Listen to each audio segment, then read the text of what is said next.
The Tua thing I thought was weird from the start because I was pretty sure he got a concussion against Buffalo. And you don't stumble when you have a back injury. Instant concussion. So then they're like, nah, it was his back. I just felt like they didn't protect Tua in that whole circumstance.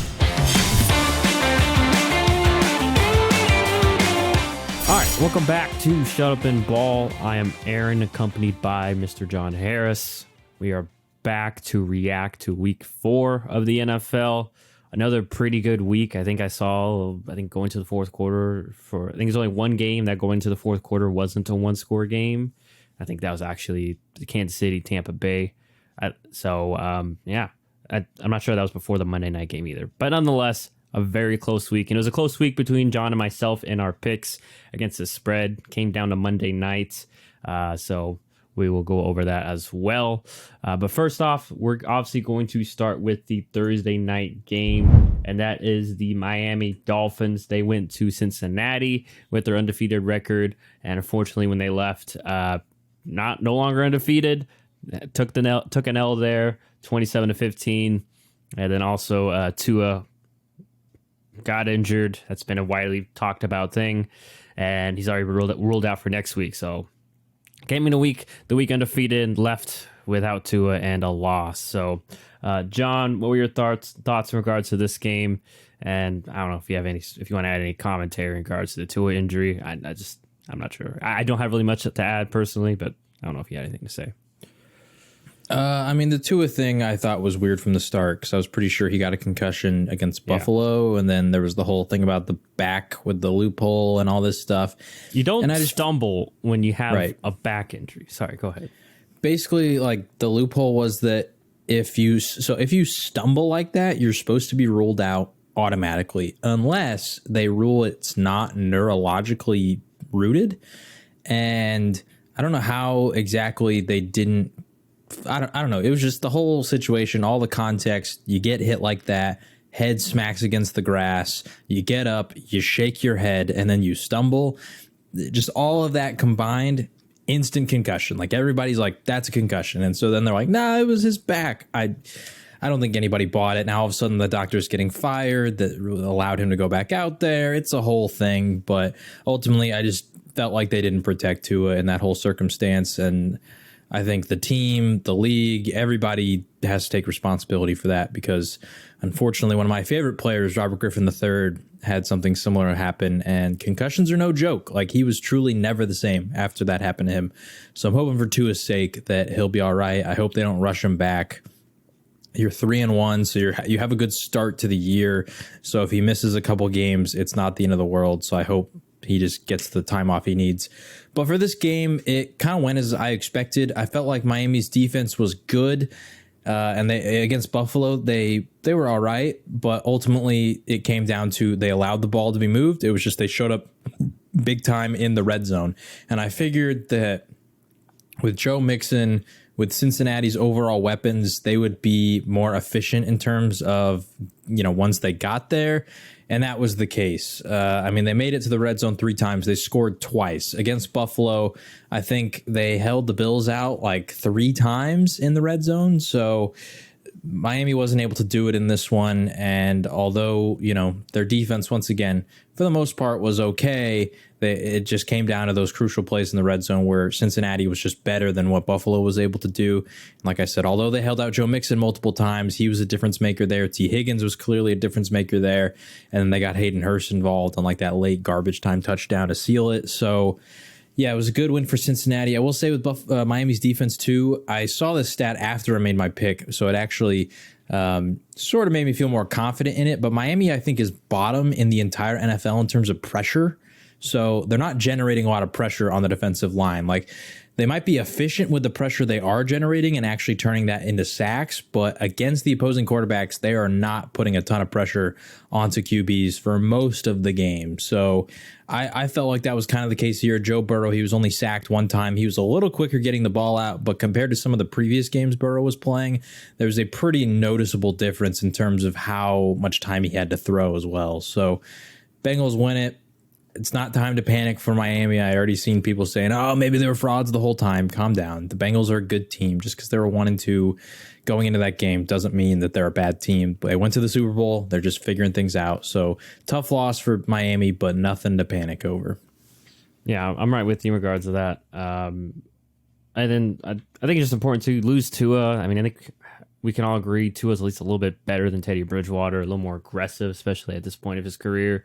And then, I mean, T. Higgins had a great game. I think that once again goes to show one of the reasons why we all kind of fell in love with the Bengals / why they're so dangerous is they got 3 really good receivers that you have to match up against. And not that Miami doesn't have a bad secondary, but they do put a lot of pressure on their corners from time to time. You mentioned that pressure rate. They do love to have a lot of guys at the line of scrimmage and keep passing situations and do some crazy blitzes and such and coverages, but most of the time is going to leave their corners on an island.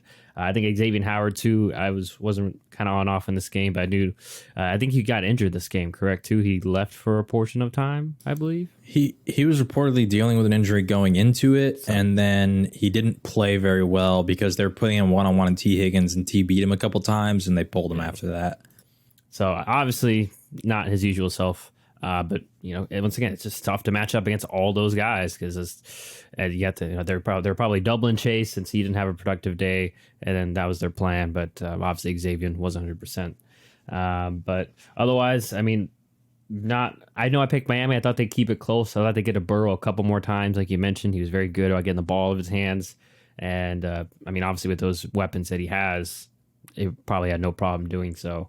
But we'll see what happens with Miami going forward. Their run game was a little bit better this week, but it just hasn't been like something they can lean on. And like you mentioned, it'll probably help in the red zone if they could, be more efficient with the run game, and it would just create more opportunities, make life easier for them. That's why the Bills struggled, in the red zone the past few weeks, and then kind of the same thing happened to them. Obviously, once again, if you lose your starting quarterback, tough to execute in that range, especially since Teddy just kind of being thrusted into it at the moment. So we'll see what happens going forward with these two teams, but crucial win for the Bengals. They had to get this one to stay in the playoff race. Did not want to fall to 1-3.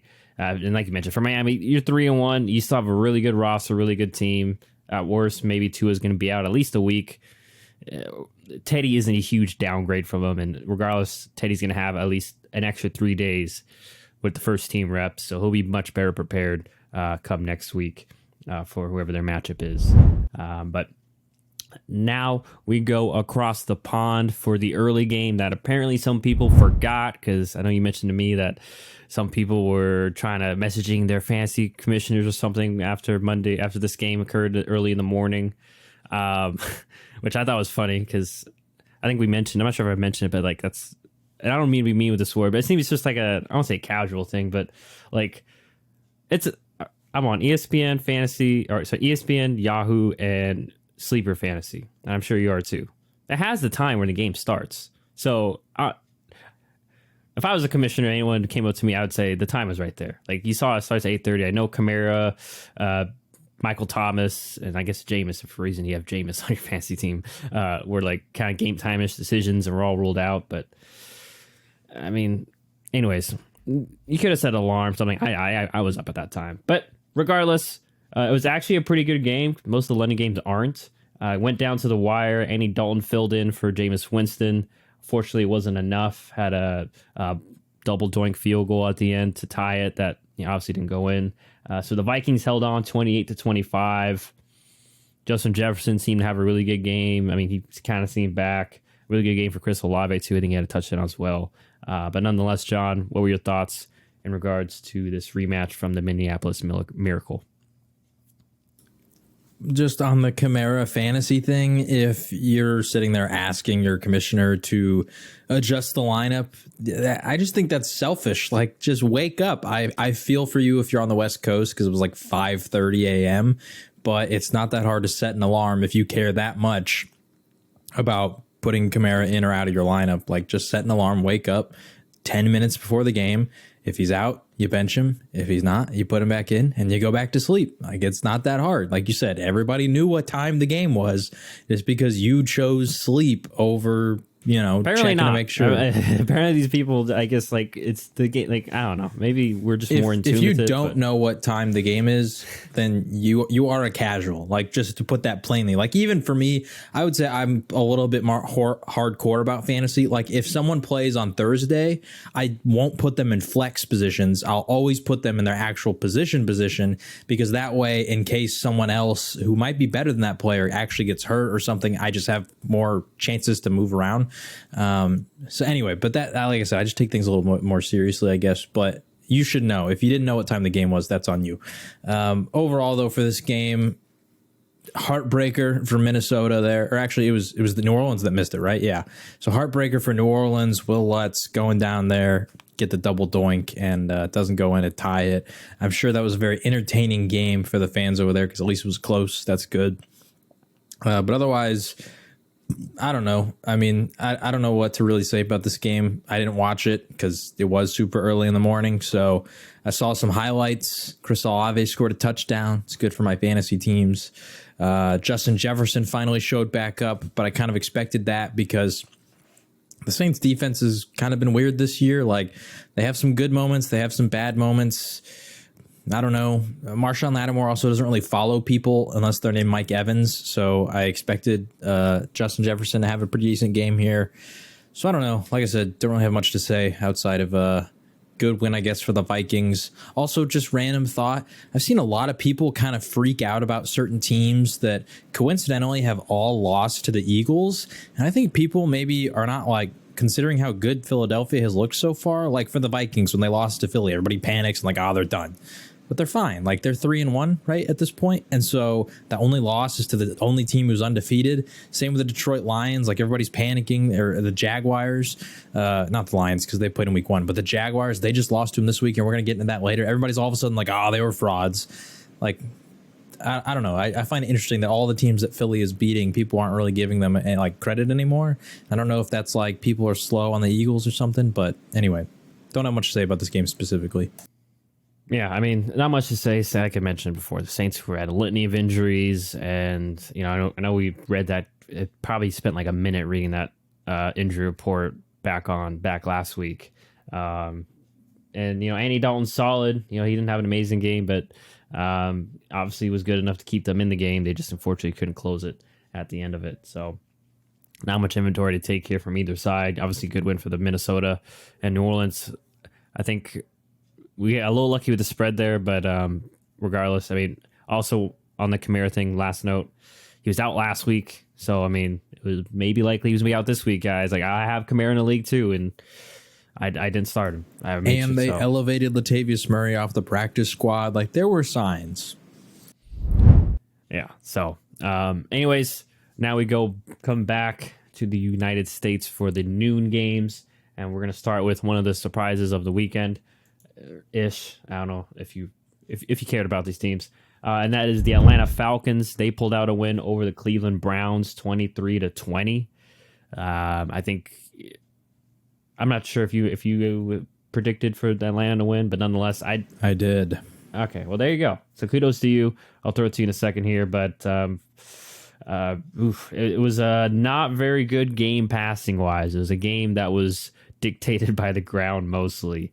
So John, what are your thoughts in regards to this, I guess old school affair? I don't know, but the duel between Brissett and Mariota. What were your thoughts? Well, I did think the Falcons were going to win. I didn't think they were going to win in the way that they did. If you told me this was going to go into like a running battle, I would probably bet on Nick Chubb and Kareem Hunt in that group to win. And yet that's exactly what happened, and Atlanta came out on top. My main reasoning was I figured that Drake London and Kyle Pitts were really big mismatches for that Cleveland defense. And so I thought that they could have success. Meanwhile, the Cleveland passing attack has kind of been uninspiring outside of like 1 week of David Njoku and 2 weeks of Amari Cooper. But I knew that AJ Terrell was probably going to match up with Amari Cooper a lot because AJ Terrell actually has been following a lot of receivers so far. I think he's followed receivers in 3 of his games. So I just kind of expected Amari not to have like that massive game. Plus, Amari kind of has this. His normal stretch is like if he has like a couple of really good games in a row, then the next game tends to be a come back to earth kind of game. And he had back-to-back 100 weeks. So I sort of expected that. But I did not expect Atlanta to be so dominant in the run. We saw Cordell Patterson had success until he got hurt. He's unfortunately on IR. So if you're in your fantasy leagues, pick up Tyler Algier. Tyler Algier then does really well. Caleb Hartley, I can't remember exactly his name. He did really well as well, the third string. So they just dominated on the ground. And for all my fellow Kyle Pitts fantasy owners, I feel for you because I really thought after the Seattle game he was bouncing back and figuring it out. But I think Mariota and Arthur Smith just hate him, and it saddens me. But good win for Atlanta. Part of me wishes that they lost so I could sit here and make fun of Arthur Smith again for not using Pitts in an L. But they got the win, so congrats, Arthur Smith. You're playing winning football.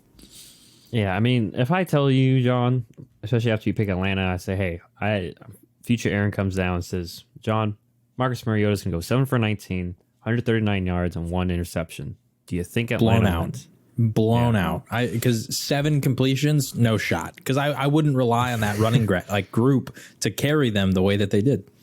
And they had you're right on the money. It seems like they had that plan of attack passing wise because Drake London had 7 targets and Pitts had 4. The next largest was Olamide Zacchaeus. Excuse me if I'm mispronouncing that. Probably am. And he had 2. So now, for Cleveland, I don't know if I should put this on Brissett. I mean, their passing attack has never been very complex anyway. And like we mentioned, the run game was going. Did have a key fumble and to base as well. So, and then Brissett threw interception himself. So technically, Atlanta did win the turnover battle, but just not much to take inventory. By the way, just to end it here, side note, Atlanta, I'm not sure if with our spreads, but I think in general, I think they're like 4-0 against the spread this year. So they are the new spread kings, or the new cover kings, new cover kings in the betting community. Once again, we don't bet because even in our spreads, they are undefeated. Just checked real quick. All right, cool. That's what I figured. So something to keep to note for the next week. Maybe we just have to ride that hot hand until further notice. But shockingly, Atlanta's 2-2 in Cleveland, although they do follow 2-2, still technically at least tied for their division. So their goal of staying afloat until Deshaun Watson gets back is still intact. But now we move on to your game, which seemed pretty cut and dry. I actually haven't watched any of it, so I'm going to let you take the full wheel for this one. But Dallas Cowboys, they beat the Washington Commanders 25-10. Not too much of a shock there. Another win for Cooper Rush, which unfortunately doesn't slow down the Cooper Rush over Dak train. But nonetheless, what were your thoughts on your Cowboys pulling out the dub here? You didn't need to watch it. The game literally went exactly as expected. The Cowboys' defensive line dominated the Washington offensive line, and Carson Wentz had almost no time to throw. It was weird because Washington actually had some success running the ball. It was partially because they were getting some explosive runs, like they had a run for 33 yards. They had another run for 22 yards. And those were from Jonathan Williams and McKissick. So they were getting big runs, but they just didn't really do it a lot. They ran 27 times. So don't take that as they needed to run way more. But it just felt like they would always kill their drives because they would maybe run it on first down. And if they didn't get one of those explosive runs, then they would just pass it the next 2 or 3 downs. And that would lead to Carson Wentz just getting destroyed. He threw 2 interceptions, and one of them was pretty bad. But honestly, for the most part, I don't really know what anybody expects Carson Wentz to do in that game. Micah Parsons was dominating. DeMarcus Lawrence was dominating. Dorrance Armstrong was showing up as well. Their offensive line just simply could not hold up whatsoever. And so, I don't know. This was literally one of those games where it's anybody who's really paid attention to football, if you weren't allowed to have a hot take on this game and you truly just had to say with 90% certainty, how do you expect this game to go? It's okay. Dallas defense is probably going to destroy that offensive line and they're going to hold them under, I don't know, however many points. And the Cooper Rush will do enough to win. that's exactly what happened. Yeah, I don't have much to add. I am curious as to I'm once again I'm gonna have to watch back or get some other insight, but just seems like Terry McLaurin and Carson Wentz maybe not on the same page, but when your offensive line is a mess, that doesn't help. I will add to Trayvon Diggs. I don't know if a lot of people are paying attention. He's having a really good coverage year, but also just historically outside of Trayvon Diggs' rookie year, he has actually done really well against Terry McLaurin. I don't know if it's because of the QBs, all that kind of stuff. There was one specific play that a lot of people are kind of sharing around on Twitter where McLaurin like toasted Anthony Brown on a slant that was like a 5-yard slant that like if Wentz makes the throw there, that's at least a 30-yard gain before anybody tackles him. And everybody's posting it because they're like free Terry McLaurin. And so like he had opportunities. He had moments where like the throws just weren't thrown his way. But once again, like how I don't know, like what do you expect there? And I'm not absolving Carson Wentz of any blame because he certainly deserves some, right? Like in that specific clip, he could have made the throw, but I think it was just like the mental warfare side of things of like he's expecting the pressure to come through every single play, that even on that play, I think it resulted in a sack because what do you want from him? Like, yeah, sure, some of his guys were getting open, but for the most part, they were covered decently well. And yeah, there was just no time. All right, so there it is from Dallas fan himself of how the Dallas Cowboys won that one, and now they stay in that NFC East race as the Eagles remain undefeated. Once again, we'll talk about them later. But now we move on to one of the more exciting games, surprisingly. Actually, real quick, just to even reemphasize my point, Carson Wentz was hit 11 times. He's only sacked twice, but there was 11 QB hits. Like, that's a lot for a single game. Yeah, so obviously under duress. Unlike these two quarterbacks that dueled between the Seahawks and Lions in this surprisingly offensive game, apparently this was also a scoregami. So shout out to those people that follow that. Never before apparently have we seen 48-45, but that was what happened. So the Seahawks won 48-45. Obviously for the Lions, they're missing a lot of pieces. Amon St. Brown out, DJ Chark was out, DeAndre Swift was also out. So a lot of key pieces for Jared Goff. They hung in there pretty tough, but unfortunately couldn't pull through at the end. And also should be too much of a shock though, because I think it was in our group chat that our friend Dogger sent us that graphic where it says like I think these were like the worst two defenses going into Sunday or after Sunday. But so I guess it's not that much of a shock. It's 48-45. But yeah, Geno Smith and Jared Goff having some career revivals here. John, what were your thoughts? Well, first off, I had mentioned in our predictions that I was really interested to see how the DK Metcalf Jeff Okudah matchup would go, and it did not go super well for Jeff Okudah. Now, he wasn't matched up on DK like the entire game, but a lot of what Okudah has had success with so far has been a very physical jamming style at the line of scrimmage. He's being very aggressive with it, taking both hands and just shoving the guy the moment that the play starts. DK is a very physical receiver that is not easily moved by that kind of stuff. So DK had a really good game in this one. And also, I mean, he just didn't have the same safety help that Justin Jefferson was getting when Okudah was matching up with him, because you got to deal with Tyler Lockett on the other side. And also their run game was doing really well. So yeah, I mean, honestly, the only main takeaway I have from these teams are, number one, both their offenses have looked way better than I expected in the preseason. But also both their defenses are looking like arguably the two worst defenses in the entire NFL. Like I made the case in one of our group chats earlier. The Detroit Lions could be undefeated if they had a competent defense. Like, think about it. With the Eagles, they lost by 3. I mean, it was kind of a garbage time thing, and I still think the Eagles would have won, but they technically, it was a close game. They lost by 3. They lost to, who else did they lose to? They lost to the Vikings by 4, and now they lost to the Seahawks by 3.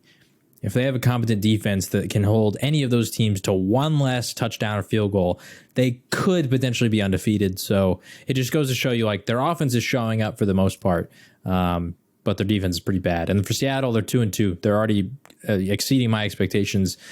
Good for them, but still don't have a ton of faith in them outside of this game because I think, once again, they benefited from the fact that Detroit's defense isn't very good.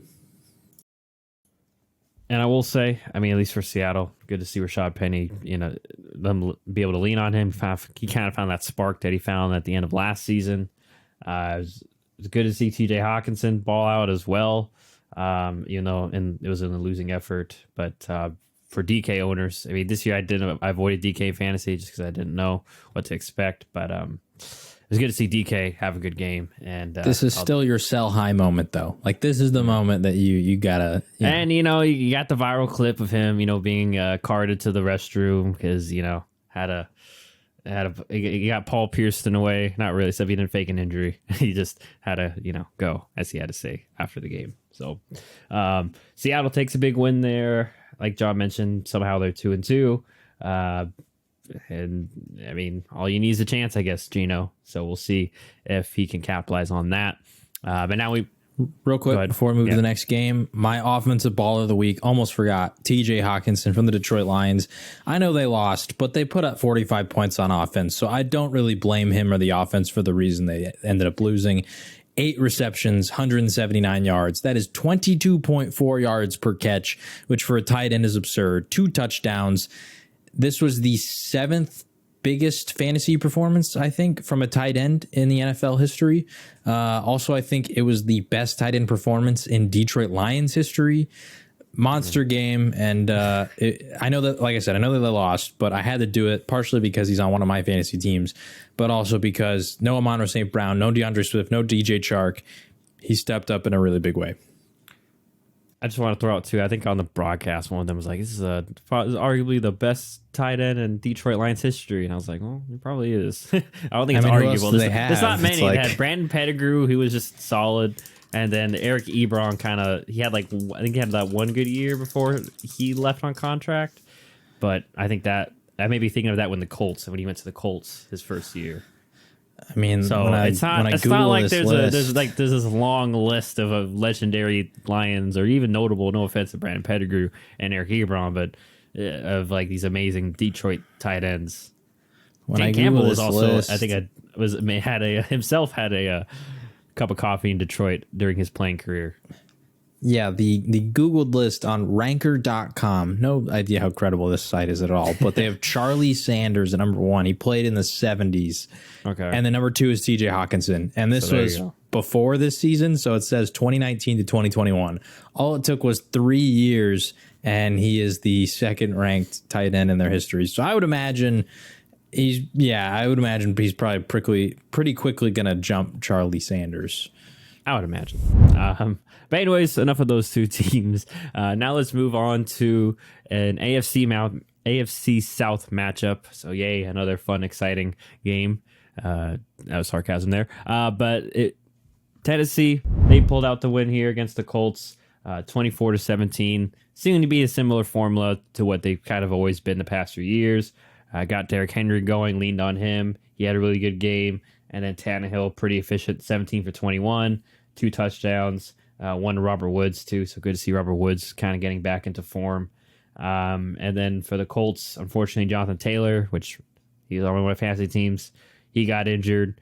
And, while the offense put up 17, another kind of disappointing day in the office for the Colts, just in general. So let me just start with this, John.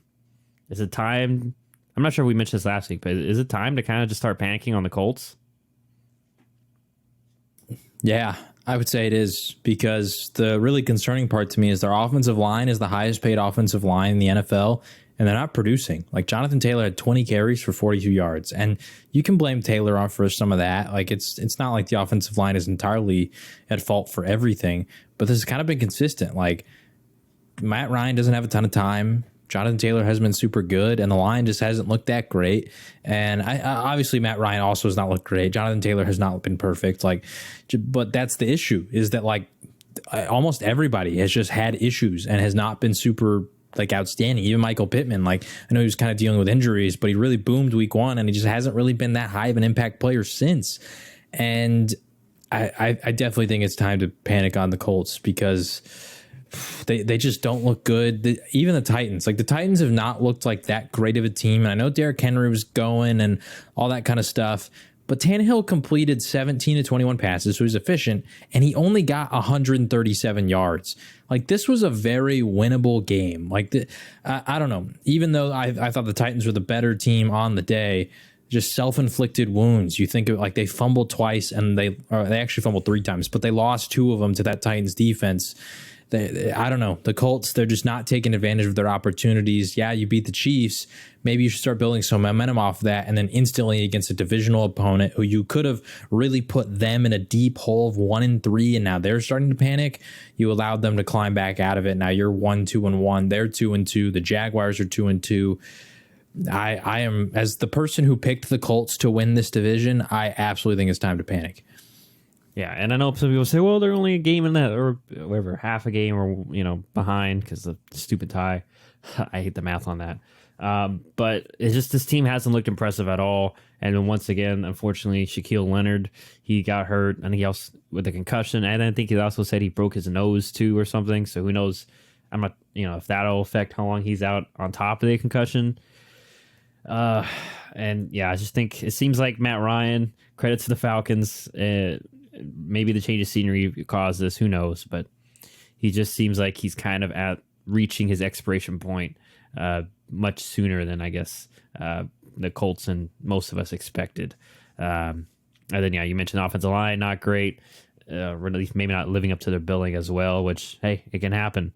So we'll have to see if they can turn it around. But for the Titans, good for them. I guess just to go back to the old formula of we'll give Derrick Henry the ball for 22 times, and then Tannehill, you'll get the same amount of opportunities passing. Just be efficient with it. So, yeah, key win for the Titans.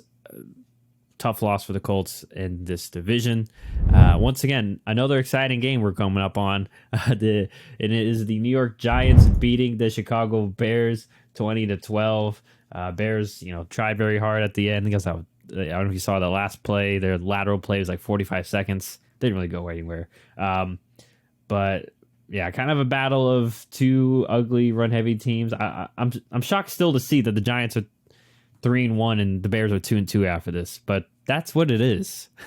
So, any comments in regards to this not very exciting game? I couldn't think of another word. That's how boring it was. I don't know, man. I saw this. I saw this thing because I don't know. As someone who's kind of a Justin Fields believer, I got him in our dynasty league. Also, I had him as my 3rd ranked quarterback above Mac Jones. And I will say, at least so far, I'm eating my L on that. Mac Jones has looked better, despite the fact that Mac Jones has better surroundings. He has just looked better. But I saw this stat about this game yesterday. Justin Fields was under pressure on 51.4% of his dropbacks against the Giants. Over half of his dropbacks, he was under pressure. On the plays where he was kept clean, he went 10 of 14 for 168 yards and had a PFF grade of 90.3. So, like, when they gave him a clean pocket, he apparently, at least in that small 14-play span, he was playing like he was one of the best quarterbacks in the NFL. Now, obviously, that's a very small sample size against a defense that doesn't have, like, an elite secondary by any means. But it just shows that, like, I don't know what anybody wants this Chicago team to do. Like, they're just not very good. This is why both you and I said that they could probably be the worst team in the entire NFL. It was shocking that they were 2-2 that they are 2-2 in the first place, that they were 2-1. Like they don't deserve it. Good win for the Giants. They took care of business. Wasn't anything special. Hope Daniel Jones and Tyrod Taylor are both okay because I think both got hurt and now they're having to try out like Jake Fromm and they might have to roll with Davis Webb. Just on not top what you of the fact that they have to go to London. Yeah, like that's definitely not going to be fun for them. You have to get a new quarterback who's their 3rd string that probably doesn't even like fully know what's happening, and you got to go to a whole new country to play. That's going to be a tough game. So spoiler, I might pick against the Giants, even though I have no idea who they're picking or playing against. But yeah, I don't know what people want Chicago to do. Like they just don't have a lot of talent. Their offensive line stinks. I've already seen some people saying that like I saw some overreactions to the Monday game where they're like, oh, the Rams have the worst offensive line in the league. Have you watched Chicago? Like, they are truly pitiful. Well, maybe to counter, at least Chicago could somewhat run block, it seems like, because they've been having success in the run game. Well, I'm also comparing like starters, because the people that at least in the Rams case last week, they were all like third string center, their backup guard, their backup right tackle. Like, this was all backups. Yeah. The Chicago starters are all playing and they suck. Yeah. So I don't have much else to add. I mean, I don't know if Chicago's not playing to Justin Fields' strengths. It's just, I don't know if there's this is a new coaching staff, so maybe he's just not fitting what they want to do. I just don't know, because I feel like, too, in regards to that argument, I mean, you got to kind of fit your offense to your quarterback. And, Justin Fields thrived a little bit in the spread offense. I don't know. I just figure they could maybe find ways to get him the ball out quick, maybe on some boots. I mean, it was nice to see Darnell Mooney have a solid game, although it was only 4 catches, yes, for 94 yards, but I thought we all thought he'd have a better year. And Cole Kmet, I mean, I certainly believe he's still talented. It's just the offense isn't lending itself opportunities, whether that be on Justin Fields or the OC, who came from Green Bay. So I mean, I would imagine with Green Bay's solid offense too. Like, I don't know how to solve this Bears team. Not that it nearly needs much solving. Like you mentioned, they're still 2-2 somehow. They're finding ways to win. They are well coached on both sides of the ball. It's just their offense isn't fluid and connecting. And although the Giants also are having issues with that, I mean, at least they kind of have an identity where it's going to be, okay, Saquon's going to run the ball a lot. Daniel Jones can run the ball a bit. And then we have enough plays where Daniel Jones get the ball out quickly himself. Maybe Bears need to kind of follow that mantra. I'm not sure. But, for the Giants, I mean, solid win, but neither of these teams, I'm not riding home about. Sorry, Giants fans, but maybe I'll be eating crow next week if they somehow pull off the upset against Green Bay. But so yeah, there's that exciting game in the books. Now we move to one of the actual good games, and that was the Jacksonville Jaguars facing the Philadelphia Eagles. Philadelphia pulled out the win at this one at home, 29-21. Got down early. Looks like Jacksonville was going to take control of this game. Went up 14-0. Philly had that, went for it on 4th down, didn't get it. And then, weather started playing a factor because Trevor Lawrence just kind of, the first fumble seems like he just kind of dropped per se. It wasn't like anyone really stripped him, but that happened. And then Philly capitalized off that. And it kind of went to and it kind of was just game on from there. But Miles Sanders had a great game. They kind of leaned on him, especially due to the weather. I think it started raining and such there. So, yeah, John, what were your thoughts on your hated Eagles beating the Jacksonville Jaguars? I mean, I got to give credit to the Eagles. They were resilient. They got punched early in the mouth, and they came out and they won the game despite the fact that, like, Jalen Hurts didn't really have the greatest of performances. I mean, even in terms of rushing, he only averaged 2 yards per carry. And then in passing, like 200 yards through the air, didn't throw any touchdowns. Like, that's just not a normal performance that they've had throughout the year with him so far. But he still, I mean, even just him, the whole team, they were resilient. They did not abandon the run. That's something that we keep harping on to a lot of these teams is you get down early and all of a sudden, oh my gosh, we got to pass. Miles Sanders ran it 27 times. As a team, they still ran it 50 times. Like, they continued to run the ball. They had success. Sanders proved that. 5 yards per carry, 2 touchdowns. So good on the Eagles for not panicking despite the fact that they were down 14-0 in the first quarter. And I guess it helps that you have a monster comeback in the second. Like, maybe if you go to halftime down 14-0, it's a little bit different, but they responded really well in the second quarter. And for the Jaguars, just a brutal way to lose because Trevor Lawrence had 5 turnovers. He was intercepted once. He lost 4 fumbles. Self-inflicted wounds are the reason they lost this game. And you have to give credit to the Eagles defense. Like, I mean, all those guys over there on the defensive line, Hassan Reddick, Javon Hargrave, all and Fletcher Cox, just difference makers. But we already knew that going in. And so it's not like this is any shock to the Jaguars. They're going to get pressure. They're going to be coming. They have a good defense. And so for Lawrence, I feel for him. That's a tough way to lose. But but he's still a young quarterback. You live and learn. You got to adjust. You almost beat him. It wasn't, the worst performance they could have possibly had, and there's very clear things they can clean up. So I think this was, despite the fact that they lost, I still think it was a positive sign for the Jaguars and a solid reminder to the Eagles that, hey, you may be undefeated, but anybody can lose, and you got to stay on top of your game, and that's what they did. Yeah, I mean, kind of like as I predicted, it was a learning game for the Jaguars, although I would never predicted they go up 14-0 early. But they definitely learned, made some mistakes. Trevor Lawrence, especially as the weather kind of played a factor. Phillies, we know they have a good D-line. I guess they really started getting going, started applying pressure to Trevor. And then, also they were missing a couple of guys. And Trevor Lawrence missed a couple of throws. It was kind of like a coming-to-earth moment for Trevor Lawrence, especially since he's been riding high for a bit for the past few weeks. Even same for Jalen Hurts. He didn't have the best statistical day. But like you mentioned, Philly stayed true to their identity, to play to their strengths. Their O-line's really damn good. And obviously Miles Sanders, great for him. He had a really good game, probably his best game as a pro. I think statistically it was, which is a shame because I benched him. I thought Jacksonville kind of held him more in check. I was worried the weather would yuck it up. I obviously did not expect this, so that was very disappointing for me fantasy wise. But yeah, Jacksonville. I mean, there's still a team that is, I think, missing a few pieces, but they've shown, like with this game, that they can hang tough with even the elite teams, even teams with the better rosters. And credit to Eagles fans. I guess Philly fans are trying to redeem themselves. They cheered Doug Peterson initially, so trying to, I guess. To be fair, he won them a Super Bowl. I feel like you have to.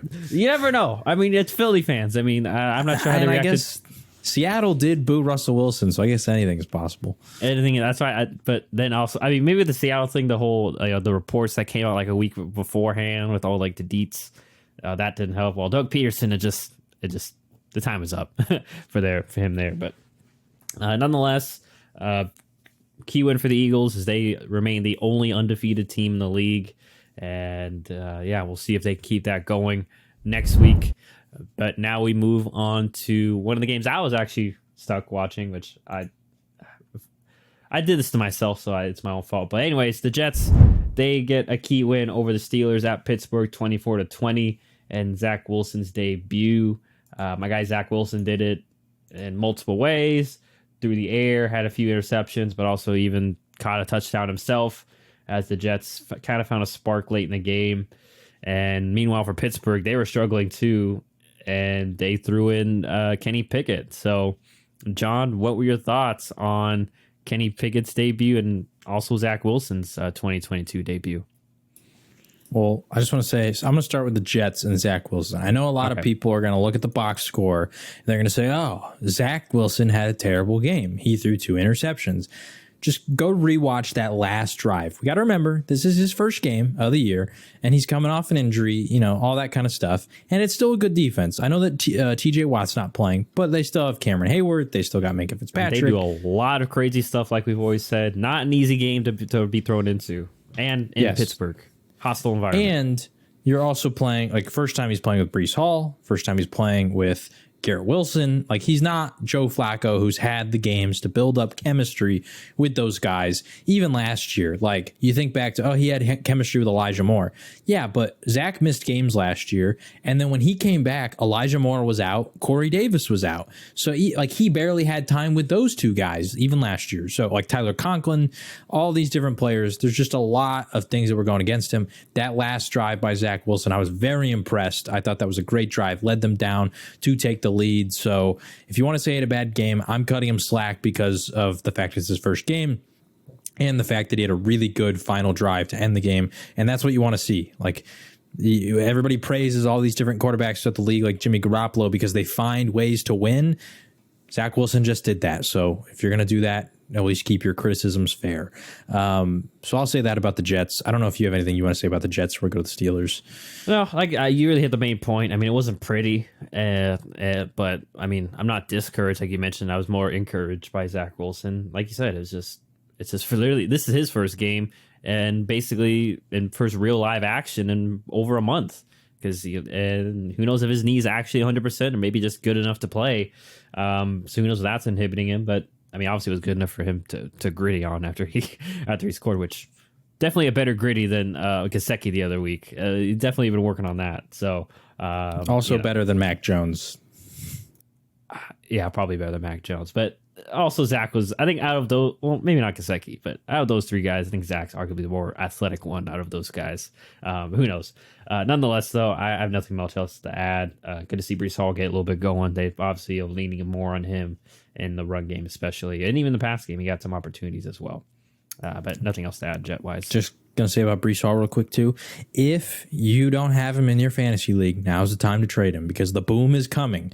The usage that Breece Hall is getting so far is like RB1 type numbers. He is the second most targeted running back in the entire NFL in the passing game behind Austin Eckler. And in terms of rushing usage, he's getting all the goal line carries for the most part. I think Michael Carter got like one. He actually got a touchdown, but it got ruled back because of a penalty. But then Breece Hall came in and got the next one. He's getting the goal line carries. He's getting third down opportunities. Like he's getting the elite usage. So if you don't have him in fantasy, you should get him. I have him in almost every single league, and I really wish I had him in our dynasty league. But anyway, on the Steelers. Sorry, last what point. were you going to say? I forgot to mention my ball of the week. I changed it from what we said beforehand, also because we missed that game. Going with LaMarcus Joyner, he had 2 picks. Very key, of course, in their comeback in the second half. But sorry, now you can go with Pittsburgh. I wasn't paying attention much to this game while it happened, but I saw someone tweet in the middle of it, LaMarcus Joyner is having the greatest game of his life. So there you go. Probably is the greatest game of his life, so might as well give a shout out while he's at it. Yeah. But for Pittsburgh, ladies and gentlemen, it's officially George Pickens season, okay? Mitchell Trubisky, the only thing that I really had a problem with him was the fact that he wasn't really throwing deep. It felt like he was running the Ben Roethlisberger offense.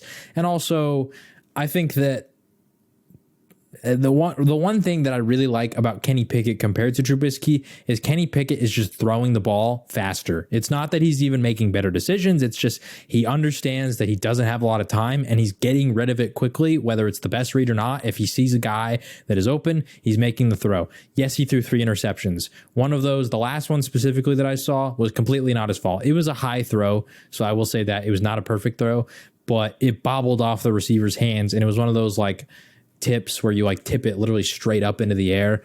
That's not Kenny Pickett's fault when all of a sudden, the guy gets tackled and the teammate comes and just picks it off right Another there. one was a Hail Mary, so let's not even count that. Another one was a Hail Mary. So, there you go.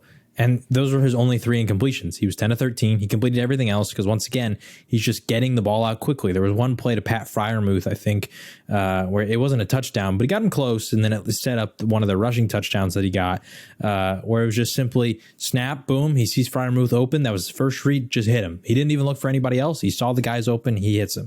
So good on Kenny Pickett there. I'm glad that he's playing because ultimately I think that he's just going to be a little more willing to throw the ball deep, and I think that he's going to look for more guys, specifically my guy, George Pickens, who I have in almost every fantasy league, and that already happened. Pickett threw the ball 13 times, but once again, one of those was a Hail Mary, so I don't really count it. So on the other 12 pass attempts, 5 of those went to George Pickens. And this is why I've been preaching to get him in fantasy because he's a super talented receiver. He's my number 5 receiver in the draft. I would have probably put him higher if he didn't tear his ACL last year, but it clearly has not affected him so far. And also that preseason chemistry with Pickett and Pickens, they're linking up big time together. So I'm excited that Kenny Pickett is starting for the simple fact that I think George Pickens could boom. But otherwise, I don't know. I think it's a fine move for the Steelers. I think you just got to realize, we're a bad team. We're not going to win a lot of games, especially with TJ Watt being out for about half the year. We don't have the greatest offensive line. And I know that you don't want to put your rookie QB out there to die, but at some point you got to realize, what's the point of tanking and not giving our young guy experience if we can tank and give the young guy experience at the same time? I don't know. I think that Pickett, for some QBs, if it was Trey Lance, who was very raw, or Malik Willis, I totally get that because you don't want to put a guy who's really not NFL ready. But with Kenny Pickett, I think he was the most NFL ready quarterback I've seen come out of the draft in quite some time, outside of maybe Mac Jones, and because Mac Jones, very NFL friendly type of system. But Pickett, I think he's ready to go. So I'm excited. despite the fact that I don't really care for the Steelers. Yeah, all I really got to add is I will give Pittsburgh and especially Mike Tomlin this. Teams say we're trying to win the Super Bowl. We're trying to win, but there are always some teams where they say that, but you're like, you're really not. Pittsburgh, I will give Mike Tomlin this, even though this is kind of also a bad thing. He's always his mindset is always to win the Super Bowl too.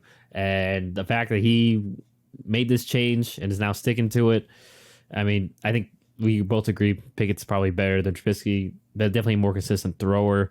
I was just worried about throwing him to the Wolves that, he's going to get hit. But I mean, like you mentioned, he's NFL ready, and Mike Tomlin, he wants to win now. He wants, he wants to win every game he steps foot on. He doesn't care if his team is less talented or not. And obviously, he's not the only coach that follows his mantra, but definitely the most noticeable one. So, yeah, credit them, I guess, for giving this a shot and willing to make a change, because some of the teams might be willing to sit there and let Mitch Trubisky be quarterback for a couple more weeks and let them lose so they can definitely ensure the bad record and then throw in the rookie. No, they're A, trying to win now, but B, it's just a win-win because B, like you mentioned, he's going to get much more experience. Now he has week 5 and on, as opposed to maybe half the year to build on. Huge moves for Pittsburgh going forward. We'll see what happens for them. But for the Jets, big win too. They stay 2-2, and surprisingly, both their wins on the road, which obviously the other one was the miracle at Cleveland. So take that with a grain of salt. But now we go to definitely one of the exciting games of the weekend. One of the headliners, and that is the Buffalo Bills. They pull out a win over the Baltimore Ravens. Was not looking good early. And then Buffalo came storming back to win 23-20. Dealt with some nasty weather also here. Josh Allen, the gang, it was kind of a tale of two halves, I felt like. But John, what were your thoughts in regards to the Bills Ravens? I mean, the QBs carried, like Josh Allen and Lamar Jackson, both straight carried their teams. Both of them had over 70 rushing yards.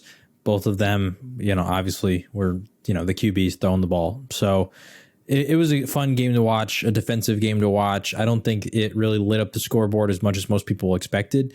I certainly expected it to be higher scoring. I thought that the Bills would be able to put up a lot of points on the Ravens defense, and that would in turn make them have to respond and move the ball a lot quicker. But it was a defensive matchup for the most part. And Baltimore controlled it early. They were up 20-10 at halftime.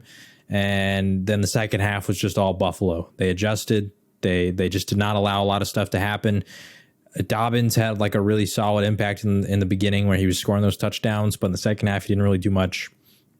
And I think that the difference maker was just the fact that they shut down Mark Andrews. They knew that was kind of the guy that could really destroy them, that was the guy that could make things happen for Baltimore.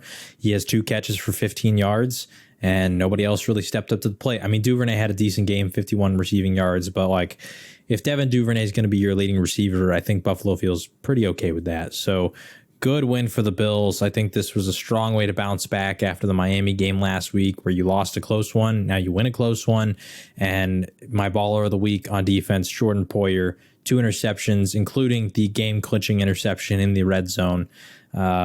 Yeah, he played well, especially considering his partner in crime, Micah Hyde, is out. He's been going crazy so far in the year. I think he leads the NFL in interceptions. So he's doing really well. And good win for Buffalo, despite the fact that it was not as many fireworks as I expected it to be. It was a battle of 2 MVPs, like you mentioned. Unfortunately, the weather got in the way. And I think it is good news for Baltimore. I mean, their defense was better this game. Marlon Humphrey also got an interception, so maybe he's starting around back into form. J.K. Dobbins got going offensively. He didn't do a lot rushing-wise, 13-41, but contributed in the receiving game as well. Devin Duvernay also just seems to be, I guess, the guy, even though I've thought he's been kind of fluky thus far with his production, but there seems to be a connection there. Like you mentioned last time, just Baltimore seems to be doing just fine without Hollywood Brown. And so it seems like they're kind of winning that trade thus far. They just had to close out this game. credit Buffalo, like you mentioned. They did a great job of taking away Mark Andrews and just making life hard on Lamar in the passing game, making him go to other options.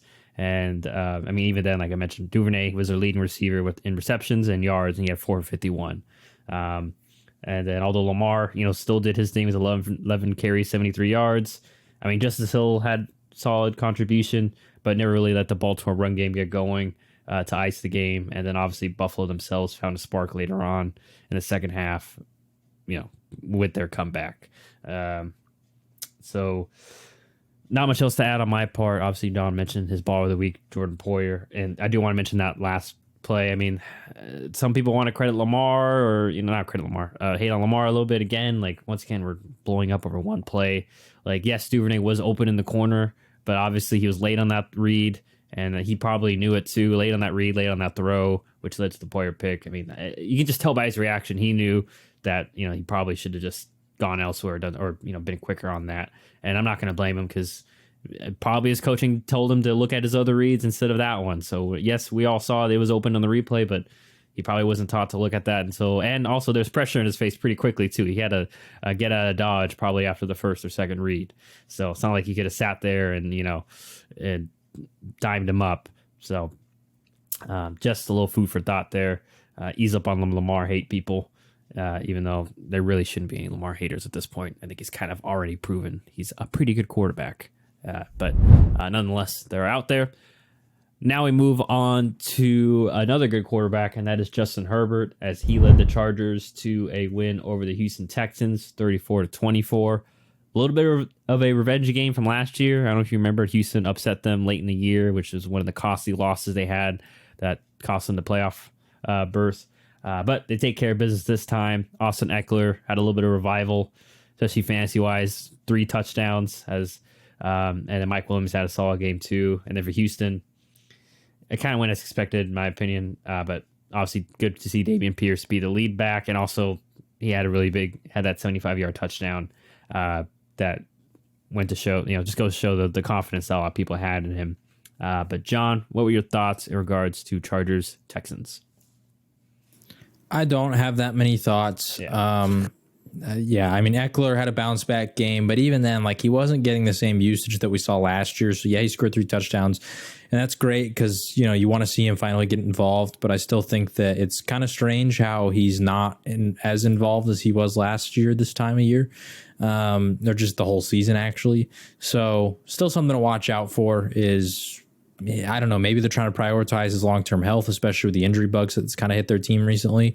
But overall, yeah, I think it was a good win for the Chargers, a team that, the Texans have kind of been a little tough for some teams, so you can't overlook them by any means.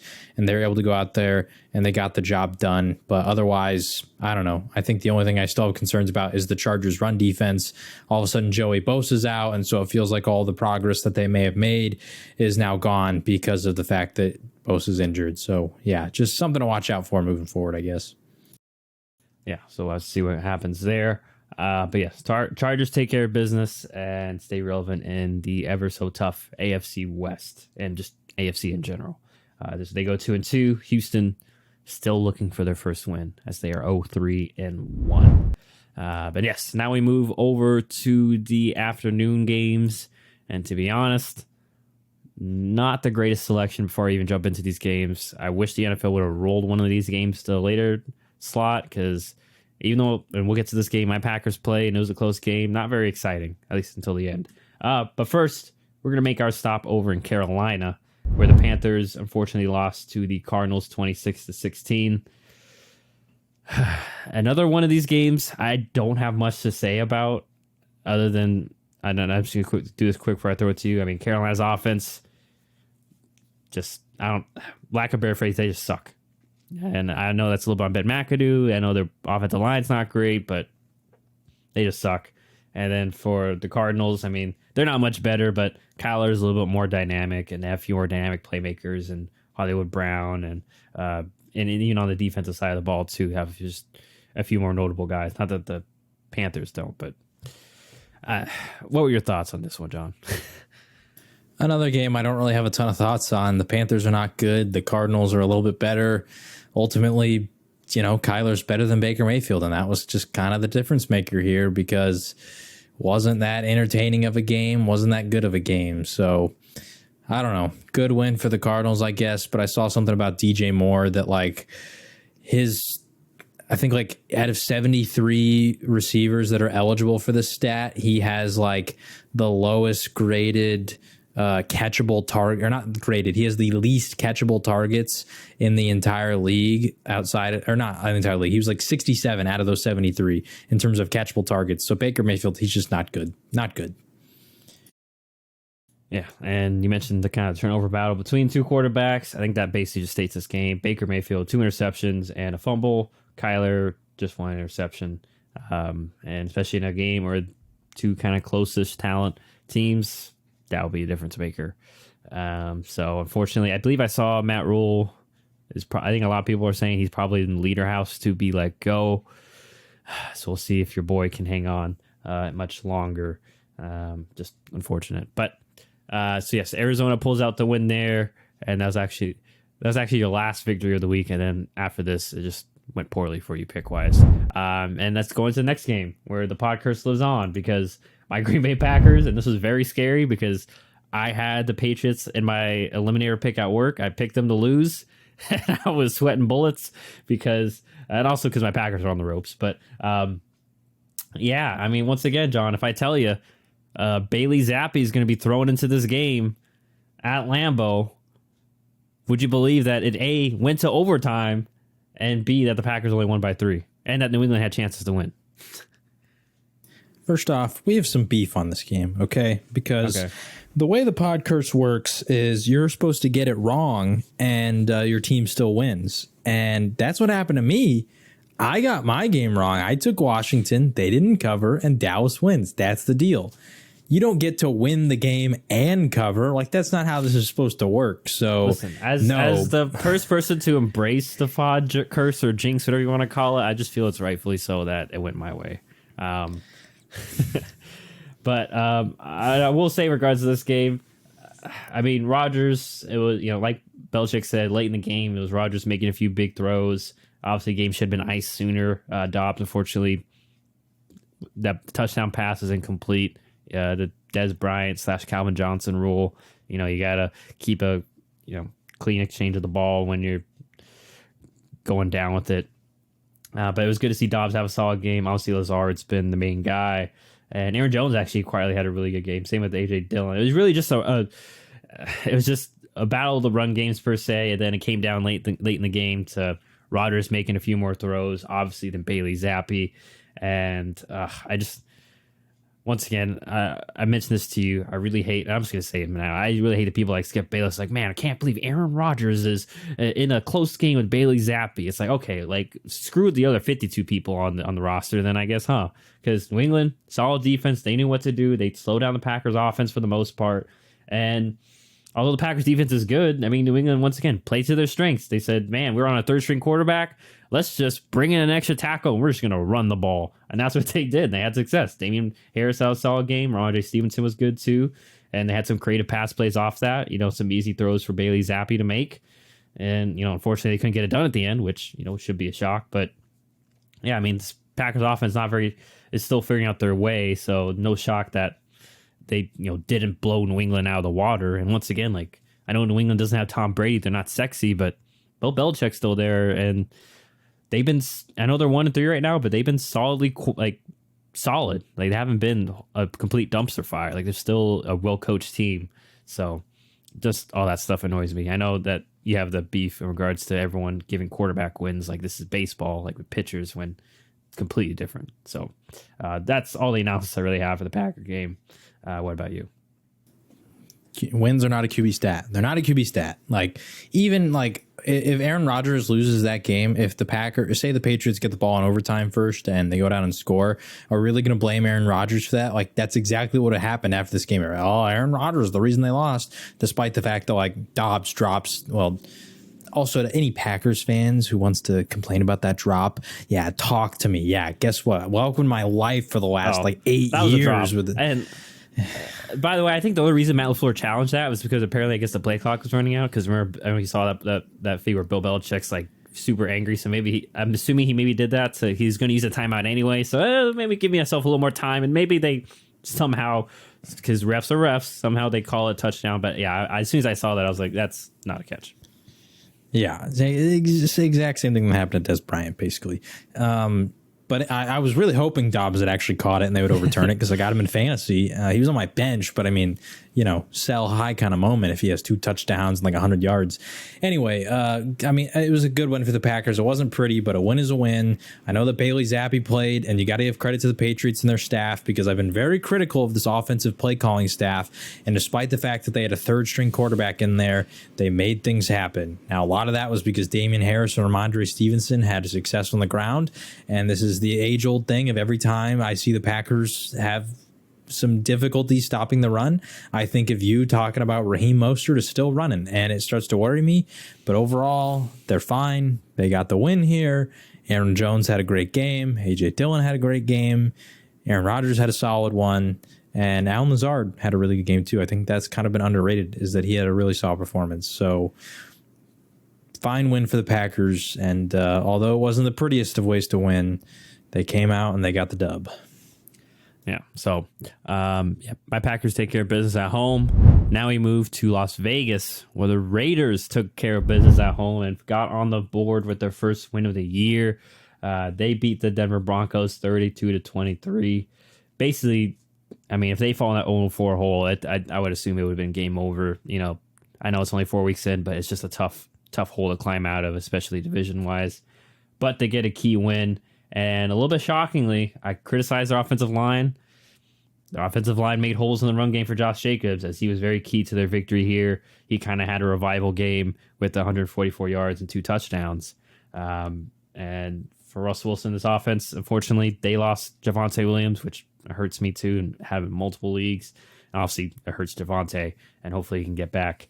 Luckily, it's not, I hate to say it luckily with an injury, but luckily, I think due to the time frame of his injury, he probably should be back at the start of next season. So that'll be good. Hopefully he can be back by then. But yeah, John, what were your thoughts in regards to the Raiders' first win of the year? This was a very ugly game. I watched this game in its entirety, and it was not the prettiest of games to watch, despite the scoreboard sort of indicating it would be. The Raiders' offense outside of Josh Jacobs was very hard to watch. Like Devontae Adams, yeah, he got going, and that was nice to see if you're a Devontae Adams fan or owner or just a Raiders fan. But I don't know. The rest of the passing attack was very bad. Like it was kind of predictable. There wasn't a lot going. Darren Waller has kind of disappeared outside of I think that week 1, maybe not week 1. There was 1 week that he's had so far where he had a good game. Okay. But other than that, he has not been very good. Like this is back-to-back weeks in which he's been pretty bad. I mean, he's dropping passes. I know last week against the Titans, he dropped a couple passes, and specifically one in the end zone that was a turnover on, which is going to be credited to Derek Carr, but I don't know what you want Carr to do. Waller had another similar drop in this game. I think it was in the red zone. Matt Collins didn't look great, despite the fact that he looked really good the week before. So the Raiders' offense was very bad, and the offensive line is so bad. Do you have the week? It was week 2 against the Cardinals, the one they lost in overtime. He had It wasn't even that great. He had 6 receptions, 50 yards, and a touchdown. So that was his best game so far, is 50 yards. But outside of that, he's just kind of been a non-factor. Obviously, they're missing out on Renfro. He's been hurt. I don't know. Like their offense, the whole thing about they don't have a lot of difference makers on defense. First off, that's still kind of proving true. Like they did have a good play of defense that got him a touchdown, but still not getting a lot of sacks. Like I think they have some of the least sacks in the entire NFL. Max Crosby did have 2 in this game. I'm about to say Max Crosby's like the only difference maker. I can say, okay, he's a difference maker. But outside of that, like Chandler Jones really hasn't given you the juice that he thought he would. Right. And they have good players. Like, don't get me wrong, Nate Hobbs is a fantastic corner. Like he's been playing very well, but he doesn't get you any major turnovers. He's not changing the game. He's not completely locking up any receivers. He's just a good corner. Same can be said about Jonathan Abram or Trayvon Moore. Like they have good players. They just don't have anybody that's okay, that guy's going to step up and make a big play. So anyway, I don't know. The Raiders, it was just very ugly to watch, but they got the job done, and that was mainly on the back of Josh Jacobs. So good on him, because I've been very critical of him over the years. And at least for the Broncos, they finally let Russ cook, and he did some good things. But man, Melvin Gordon, like, we got to start talking about this because the guy leads the league in fumbles. And I think I saw something that, like, I wish I had the stat in front of me, but there was something about like fumble sixes. I think in the last year and these 4 games of this year, there's been like 6 on the entire year. Melvin Gordon was responsible for 3 of those. Like, he's not just fumbling, he's fumbling in bad positions where the guy can just scoop and score. And so, I don't know, this Melvin Gordon thing's tough, and it's really now highlighted even more because Javonte Williams just tore his ACL, and that really sucks because he was starting to get things going and like fully coming into like the workhorse type of role. We've been praying for them to free Javonte, and it was finally happening, and now this happens. Yeah, we'll say. I think I saw someone mention that Mike Boone, especially late in the game, he got a lot of work on third down and such. So, yeah, Melvin Gordon's probably going to be in the doghouse, even though it's obvious that, you know, he's probably the most talented back in that room. He may not be given the opportunities because of, like you mentioned, his fumbles. Yeah, I will say Denver's offense, I don't know. I don't know what, like, the line's not terrible. Like, we know the receivers are good. I don't know. I have no explanation. I mean, I don't want to sit here and point the finger at the quarterback, like we mentioned in the previous breakdown. But I mean, best I can say is like, okay, maybe the new system it is like a completely new system for Russell Wilson. He's been in Seattle all his life, so like, and they've run that same darn simplistic system. So here's the one thing I will say. It's not that the scheme is simplistic. They're not doing the cheat codes, is what a lot of people started calling it. The like Shanahan, McVay, LaFleur, all these kind of guys do. The movement pre-snap, all the motions. Like, if you kind of like just watching that game, that was something I noticed. They just come out and they run the play, and that's not necessarily I don't want to say it's predictable, but it makes it way easier for the defense to read the plays over time and then remember what they were, because you're not changing anything up. Like, you're just running the base play. You can run the play, but maybe just motion a guy or something along those lines where it looks different. I will say, like, motioning too, like, it makes the defense, A, it usually can give you a tell what they're doing, and B, it also makes them talk, and maybe they mess up a handoff or communicate. It just puts a little bit more work on the defense, a little something else for them to think about, like you mentioned. So, yeah, maybe they incorporate that more. They may have to, because they probably will not be able to lean on this run game like they kind of have been the past few weeks in the defense.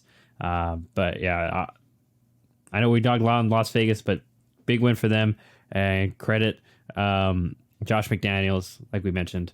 And you weren't the only one that's been hating on Josh Jacobs, and this is one game, but I mean, remember, everyone was freaking out at the Hall of Fame because he played in the Hall of Fame game. Like, oh my God, he might get cut. It's not looking like the case right now. So good for Josh Jacobs, get a little bit of bounce back game, and obviously good for the Las Vegas Raiders getting that first win, getting that monkey off their back of being winless.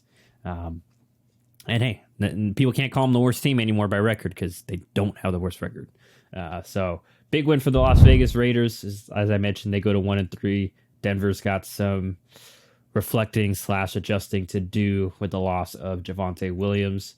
And so we'll see if they can get that spark in their offense next week. But now we move to the Sunday night game, and that is the Kansas City Chiefs. They took it to the Tampa Bay Buccaneers 41-31. Mahomes, I think I saw in an interview, he mentioned he got in that building, and I guess he had that revenge vibe from the Super Bowl, because he came out slinging. I mean, his numbers weren't as good as Brady's once again, though. If you watch the game, he was making plays, and he was the reason why they jumped out to this lead as the Bucs, especially after, when you have an opening kickoff turnover, and you give the Chiefs basically free 7 points to start off the game. It's tough sledding, and as you can see from the box score, Bucs never really got to run the ball, so they're in throw mode. But John, what were your thoughts on the Sunday nighter? This was a more entertaining game, but honestly, for the most part, the Chiefs were kind of in control the whole time. It never really felt like they were threatened by the Buccaneers in this game. there was kind of some momentum in the second quarter because, yeah, they had 28 points, but the Bucs, they scored, they like matched them in the second quarter, so now it's 28-17. But then, you come back out of halftime and the Chiefs just further their lead even a little bit more. So I don't know. It wasn't the worst game from Tampa. I did think it was really interesting that because they were behind the whole time, they just completely stopped running. I don't blame them. This is kind of a trend when people play Kansas City. If they get out to the big lead, it's kind of hard to rely on the run game because they're just going to keep scoring. So this is one of those games where, like, especially since they didn't really have success. Like, it's only 6 carries, so it's like a very small sample size, but they didn't even average a yard per carry. Like, Leonard Fournette, 3 carries for -3 yards. So I don't really blame them for abandoning the run, but really I just think this came down to a game of the Chiefs are just better. Like that's just kind of it. And I know that Tampa is still missing some players due to injury, especially along the offensive line and all these kind of things. But I don't know. This just felt like one of those games where the Chiefs just sort of separated themselves and said, hey, we're the better team. Luckily, Travis Kelce did not cause me to lose in fantasy. I was playing against him. I won by 2 points. I had to hold on for that entire fourth quarter. If he got like one more catch in full PPR, I felt like I was done for, but I held on. I got the win. Good win for the Chiefs because after last week when they lost to the Colts, it sort of felt like, okay, if they then lose this one to Tampa, this could maybe be on some rocky ground. It's not, you never want to panic with the Kansas City, but you go 2-2, back-to-back losses. Things could get a little bit worrying, especially with 2 teams that, like, the Colts have been disappointing and the Bucs have been disappointing. But, like, there's just a lot going on with the off the field stuff that we're not going to talk about with Tom Brady and all these different things that are kind of distractions over there. And so the fact that the Chiefs just came in, handled their business, got the win, and they did it in a fashion that I would say was dominant, despite the fact they only won by 10 points. I think it was a dominant win. Yeah, great win for the Chiefs to just come out and show that they're the better team. I want to say, too, so great job by the Chiefs. And this is my biggest bugaboo with Andy Reid, patient with the run game. And they also found creative ways to run the ball, especially on Tampa Bay, who's been a pretty darn good run defense the past few years. So that helped keep their offense in rhythm and flow and open up some things, obviously, in the passing game. But, yeah, credit their run game. I mean, Clyde Edwards-Helaire, he's kind of having a bounce-back year. And then Isaiah Pacheco's proven to also to be a really good complementary back alongside him. So, yeah, and, using a little more 2 tight end sets, credit Andy Reid. And apparently, too, I guess people noticed that Andy Reid was calling plays this game. So maybe that's part of the reason why they had a little more success. Who knows? As opposed to, I think Bieniemy's been making, or at least this season has been calling plays.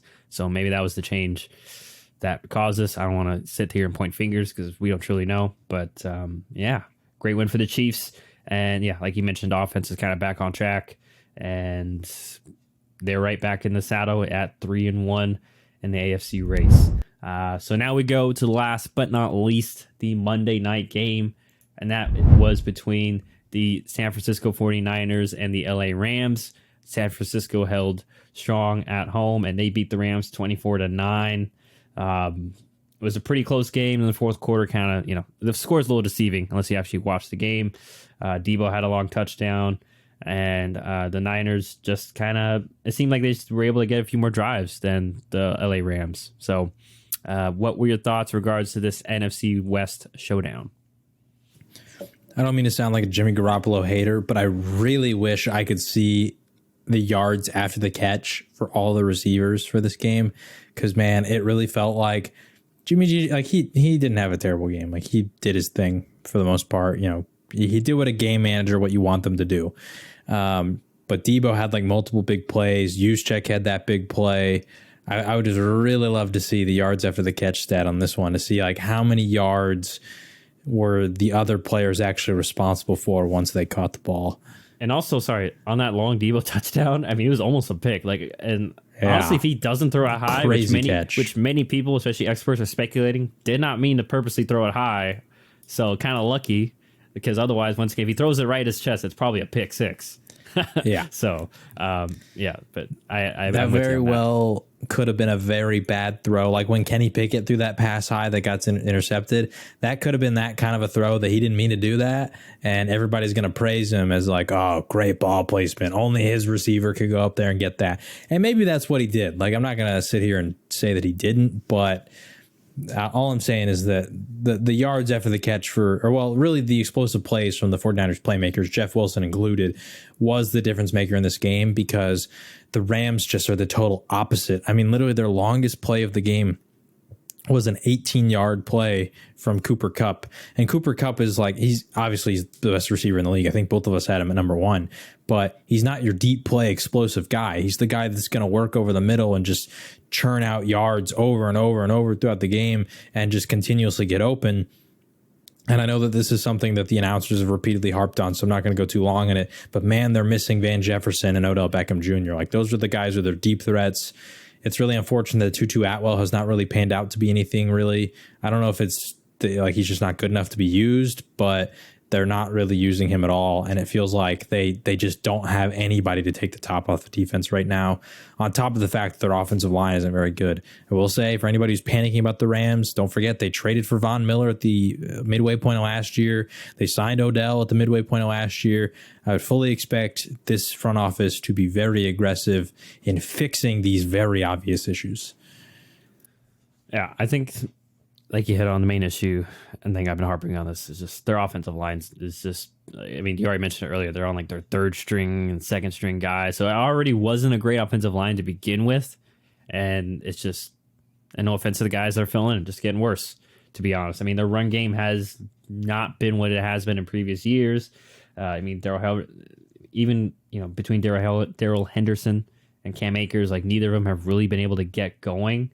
And I mean, like we saw this game against a good 49ers team, they were able just to, Matthew Stafford got sacked 7 times. They were just, didn't have to commit too much to the run, and we're just, that's one of the reasons why I think the Allen Robinson connection hasn't really been working out, is because, like you mentioned, I mean, even if they have a deep threat, Matt Stafford doesn't have much time to get it to the guy, and their play action game ineffective because they can't run the ball. So it's just all on Stafford and dropping back and throwing. And I mean, we all saw how it happened in Detroit. Obviously, the Rams are a better team than any of those teams in Detroit, but just hard to win against quality teams when a whole phase of your offense is basically missing, on top of the fact that your quarterback's under duress. And Stafford maybe getting dinged up too, and that's what I'd be worried about. Also, he had that elbow injury that, some were saying that he hasn't really been looking the same even this year, so that could be making things worse. But yeah, credit San Francisco, they were able to run the ball. Obviously, they leaned on that, and then, like you mentioned, Jimmy G made enough plays. Although one was almost a very bad one, a play for the Rams. He made enough plays, otherwise made enough throws for San Francisco to win this game.